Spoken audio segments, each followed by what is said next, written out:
Vous écoutez 100% Barça, le podcast 100% Blaugrana du journal L'Indépendant.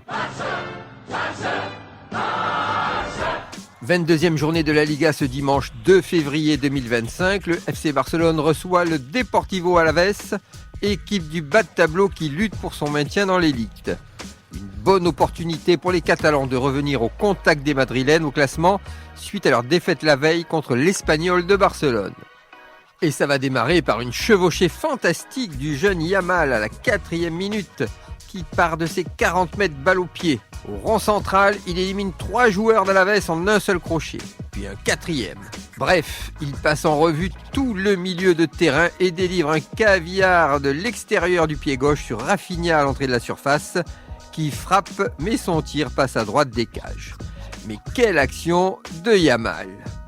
À la 8e minute, Gavi et Konechny veulent récupérer un ballon aérien et gros choc entre les deux têtes des joueurs.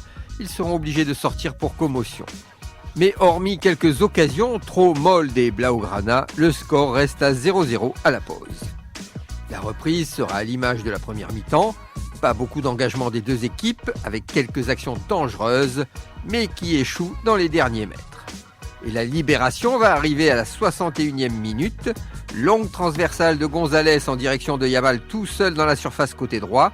Il reprend de voler et le ballon légèrement dévié arrive sur Lewandowski lancé qui n'a plus qu'à mettre son plat du pied légendaire pour inscrire le premier but de la partie après 1 heure de jeu. 1-0 pour les hommes de flic. Enfin, serais-je tenté de dire. Et le score n'évoluera plus. Petite mais importante victoire du FC Barcelone qui revient à 4 points du leader de la Liga, le Real Madrid, et 3 points du second. Rien n'est encore joué dans le championnat. Retrouvez cette émission et toutes nos productions sur l'indépendant.fr, nos réseaux sociaux et votre plateforme de streaming favorite.